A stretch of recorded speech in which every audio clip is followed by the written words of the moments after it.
For all the awful crimes committed throughout history, it's comforting when you find out the person responsible is no longer around. But this is Most Amazing Top 10, so we'd rather unsettle you than calm you down. So today we're discussing awful people who are still very much alive today. And not all of them are even behind bars. I'm your host James, and these are the top 10 notorious criminals still alive today. And we're starting off today's list with the Beer Man. In the late 2000s, India was gripped by fear as a mysterious assailant dubbed the Beer Man wreaked havoc in and around Mumbai. Operating between 2006 and 2007, the Beer Man took the lives of at least 6 homeless men. What makes this case particularly baffling is that to this day, the identity of the assailant is unknown. The modus operandi of the Beer Man involved bludgeoning his victims. The pattern was identified when beer bottles were found placed beside each of the bodies. The crimes terrified the community, especially among Mumbai's homeless population, who were the primary targets. There was no clear motive to the crimes, so piecing together a comprehensive profile or identity was a challenge. There were no concrete leads, witnesses, or forensic evidence to track down the perp. Several people were brought in for questioning during the course of the investigation, but none were definitively linked to the crimes. So this guy got off scot-free and it's likely still out there. If you're enjoying our channel so far, don't forget to hit that subscribe button. We got videos coming at you on the daily, so don't miss out. Just subscribe. It's free. Next on the list, we have Valentina De Andrade, who was the leader of one of the most notorious cults in Brazil and is still alive and free today. In the late 80s and early 90s, Brazil saw the rise of a disturbing cult known as the Superior Universal Alignment, led by Valentina De Andrade. This group blended dark satanic elements with UFO beliefs. Can't say I've ever seen those two things used in the same sentence until now. Between 1989 and 1993, a series of alarming incidents occurred in Altamira, Brazil, where numerous young men either went missing or were found dead under incredibly violent circumstances. Authorities couldn't identify the culprit behind these crimes until 2 prime suspects revealed their affiliation with the Superior Universal Alignment. Valentina held an unusual belief that males born after 1981 were inherently evil based on contact with extraterrestrial beings who conveyed this message to her. Investigators probed into her involvement in the crimes, but insufficient evidence prevented her from facing any serious legal consequences. 4 other members of the cult were convicted in connection with the violent acts, but Valentina fled to Argentina, where she still preaches her beliefs to this day. Number 8, the Honolulu Strangler. In the 80s, Honolulu faced a series of unsettling crimes attributed to an unknown perp, now commonly referred to as the Honolulu Strangler. Between 1985 and 86, this mystery strangler took the lives of at least 5 women. Even today, the Honolulu Strangler has never been identified or apprehended.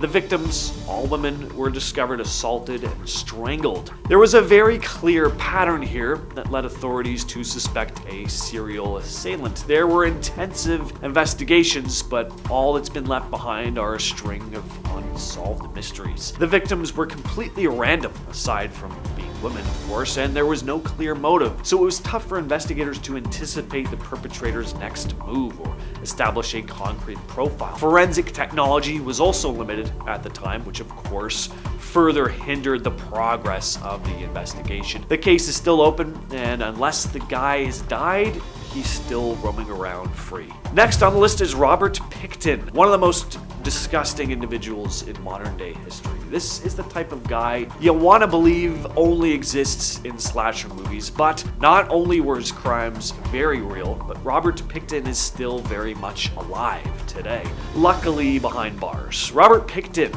a Canadian pig farmer, was responsible for a series of heinous crimes during the 90s and early 2000s. His crimes primarily took place in the Vancouver area of British Columbia. Pickton took the lives of multiple women. Many of them were workers of the night. The investigation began in the late 90s as several women were reported missing from Vancouver's downtown east side. Over time, the investigation uncovered disturbing evidence pointing to Pickton's farm as a potential crime scene. Pickton would throw these insane parties on his farm, but some of his guests would never leave. In 2002, a search warrant was executed on his property and human remains were discovered. The remains belonged to several missing women. In 2007, Pickton was convicted of his crimes.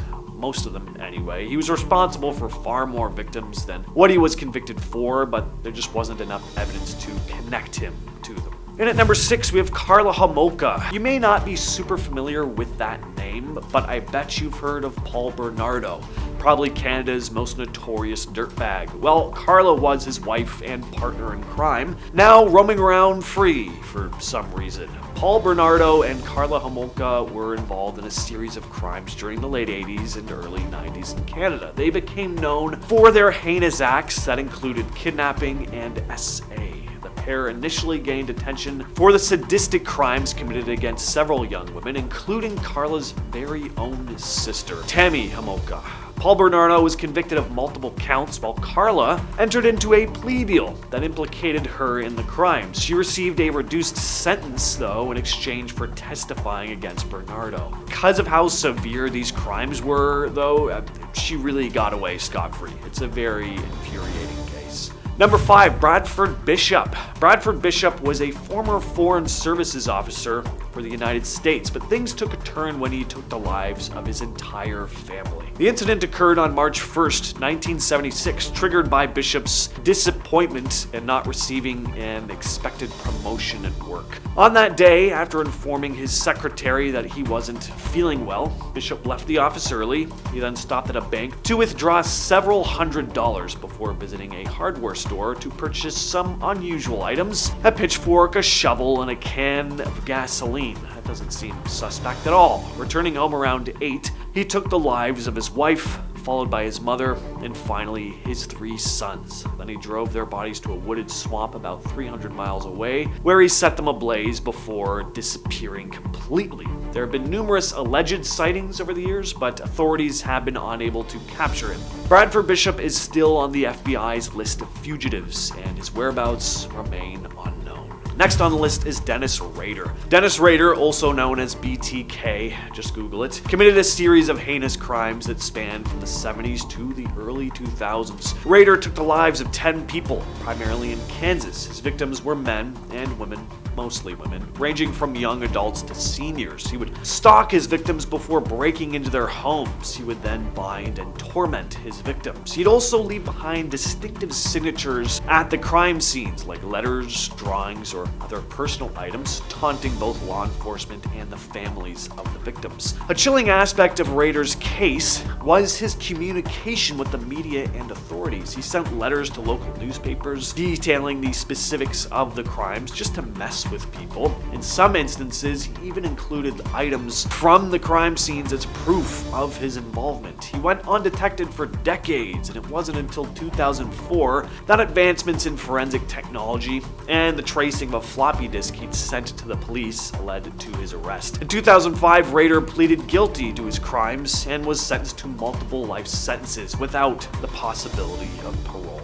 Charles Cullen was a former nurse who committed a series of crimes during his nursing career. He administered lethal doses of medications to patients under his care, leading to the deaths of an estimated 40 or more individuals, possibly even reaching into the hundreds. These incidents occurred across multiple hospitals, so it was challenging for authorities to notice the pattern. As for his motivations, it's not entirely clear. It is clear, though, that he did derive some form of satisfaction from exerting control over life and death. Fellow hospital staff eventually got suspicious of the sudden and unexpected deaths of patients under Cullen's care. His spree came to an end when he was arrested in 2003. He's currently serving 11 consecutive life sentences without the possibility of parole. Until 2403. The intricacies of the American justice system aside, the reality is that he'll thankfully never be released. Number 2, the Freeway Phantom. The Freeway Phantom is an unidentified assailant who terrorized Washington in 1971. This individual abducted 6 young women over the course of a year. The victims were subjected to violence and their bodies were dumped along the highway. Notably, the victims were always found without shoes. In the case of the second to last victim, though, the Freeway Phantom left a fully dressed woman, including shoes, along with a note reading, "This is a tantamount to my insensitivity to people, especially women. I will admit the others when you catch me, if you can." Signed, the Freeway Phantom. And we're finishing off the list with the Stoneman. Between 1985 and 1989, a string of violent crimes happened in India, first in Bombay and later in Calcutta. These 26 deaths were believed to be connected. The initial cluster of deaths occurred in Bombay, targeting homeless men who were discovered brutally bludgeoned to death in their sleep, the weapon of choice being stones. The authorities began recognizing a pattern after the 6th victim, pointing to a potential serial assailant. But the identity of the perp is still unknown. It's unclear whether a single individual or a group or even copycat criminals were behind the violent crimes. Then things got worse. There were an additional 13 cases in Calcutta, which were collectively known as the Stoneman murders. The recurring theme persisted. All victims were homeless, and they died being bludgeoned to death with stones. There's still speculation as to whether the person responsible for the Bombay crimes extended their spree to Calcutta, or if it was a different culprit altogether. Authorities detailed several potential suspects, but there wasn't enough hard evidence to convict anyone, and they were eventually released. Alright, let's lighten things up a little bit. Comment shoutout time. This is one from my top 10 banned toys the government prohibited for your own protection list. Surge Budgie wrote, "I had rollerblade Barbie. The sparks were so fun. And yes, I almost started a huge fire. We found out Barbie's clothes were flammable." Alright. Rollerblade Barbie hazard confirmed. I love when things are confirmed. With all that said, I've been your host, James, and I'll catch you, yes, you specifically, in the next video.